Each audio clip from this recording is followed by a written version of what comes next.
Welcome back to our continuing special coverage today of the day that former President Trump was arraigned in Miami courthouse, and he is now on his way. We just getting very close now from the airport in New Jersey to his Bedminster Golf Resort, where he's going to give a speech later on tonight to a crowd. His first remarks publicly since he was arraigned this afternoon on 37 federal counts. And he's got a long legal road ahead of him. So let's bring in our legal minds, Trump attorney Jesse Binnall and former federal prosecutor Renato Mariotti. Welcome to you both. I think we have you there. We're looking at that live shot as the Trump motorcade just pulls in.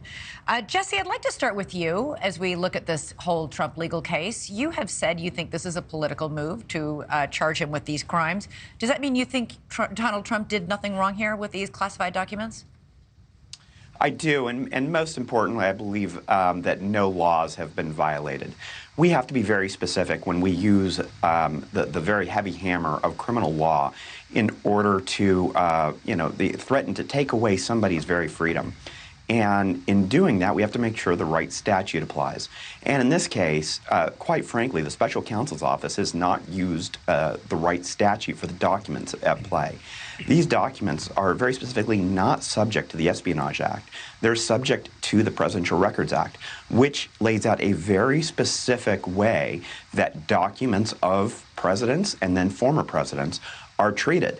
And unfortunately, this is one case where the special counsel's office has just tried to whistle past the graveyard and pretend that the Presidential Records Act doesn't exist. Jesse, does that include agency records? My understanding was that the Presidential Records Act actually doesn't cover agency records, which a lot of these were.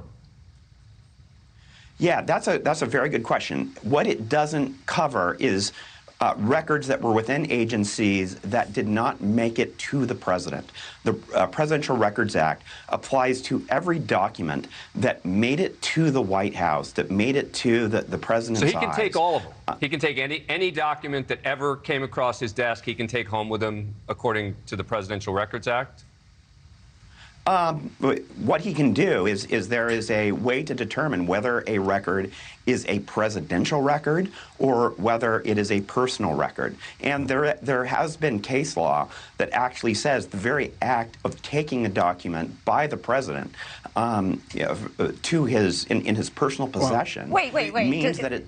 Bill Barr disagrees with you. Right. By the way, Trump's former attorney general, as you know, and Renato Mariotti cannot control his enthusiasm for what you're saying right now. Renato, why is there a big smile on your face? What are we hearing that you don't agree with? Well, I don't know if this guy's actually read the Presidential Records Act. I mean, it's hilarious because you just put a clip. No, it's obvious either you haven't or you're counting on the viewers to not bother to look it up themselves. I mean, we just saw a line from the Presidential Records Act, which really sums up the whole thing. I mean, it was a statute enacted after Nixon left office to restrict presidential control over their records. And it says, upon the conclusion of a president's term of office, the Archivist of the United States shall assume his responsibility for the custody, control, and preservation of, and access to the presidential records of that president. It also says, and I'll quote another provision from the Act, I'm reading from the Act now, the United States shall reserve and retain complete ownership, possession, and control of presidential records. And so I have to say this idea that what the Presidential Record Act does is it essentially gives Donald Trump license to steal classified documents is absurd. And the rest of the indictment, which is garden variety obstruction of justice, lying to law enforcement, trying to hatch a scheme to hide documents, destroy documents. The idea that the Presidential Records Act is some sort of get-out-of-jail-free card is absurd. And frankly, the gentleman on the screen is trying to deceive your viewers. Renato, that's absolutely baloney, quite frankly, because here's the deal.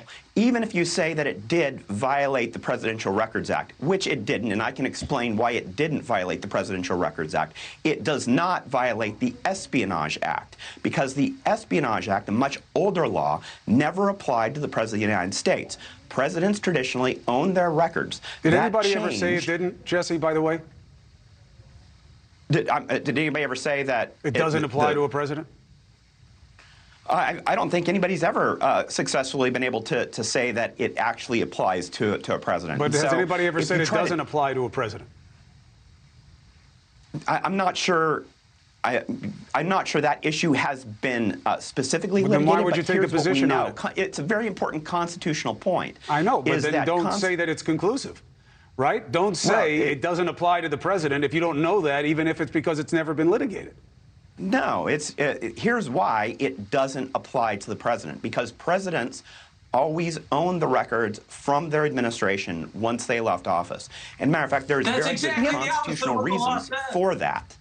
There's a law that says exactly the opposite. Let me play devil's advocate. That's right, and you can't use sound bites to get away from the legal analysis that's at play here.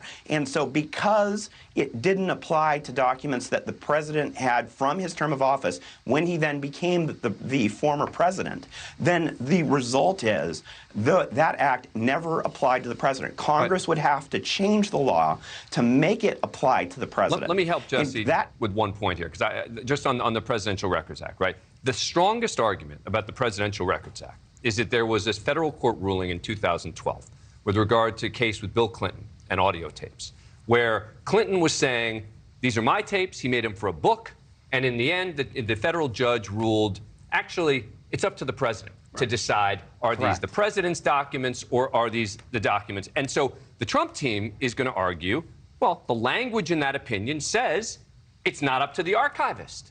It's up to the president to decide because what are obvious works of the president for his own use. Correct. And the key difference. That's not what this is. Right. The key difference being, and this is why I asked Jesse before about the agency records, is it's not the same when you're talking about not records created by this president and then he takes them when he's leaving office, but actually records that belong to the government, that were created by the FBI, that were created by the CIA, that were created by the Department of Energy. Those are not documents. And the notion, and this, Jesse, I think was your point. Here's where you're wrong. Go ahead, because you can find it within the statute itself.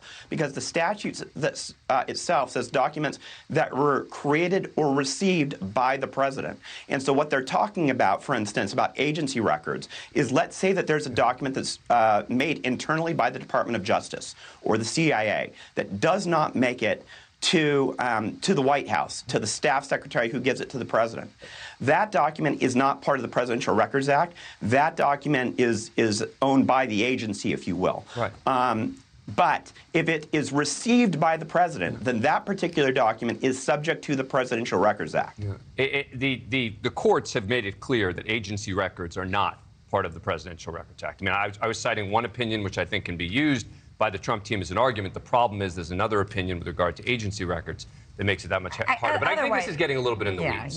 Right? But look, this is going to be how it's hashed out. And I'll tell you what, we often ignore the details in charge of these big, sweeping claims of politics. And I think it does people sometimes a disservice. That's why you're so helpful on television, Dan, is because you have to understand these things. And you have to understand that just because somebody says, you know, this doesn't apply, that's just an opinion. Well, and it's important to point out the difference between arguing that President Clinton gets to keep the tape recordings he made for his own book while he was in the Oval Office and documents that are about a military plan to invade Iran or nuclear capabilities or our ability to defend ourselves or things only for the Five Eyes. I mean, every president can't go home here's what we know. With a cache of nuclear secrets. We're not going to have this kind of detailed conversation from the president coming up in his speech. He may refer to the Presidential Records Act as he did this weekend, but he'll throw it out there, and he's very good at it. But that's the job, is to break it down so people understand. Let's do this. Let's bump to break.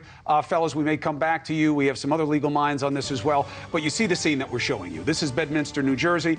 This is where the former president is going to make his witness tonight. What does he want you to know about what happened today, what his role was in it, and why he believes that what we all saw today is proof he should be your next president?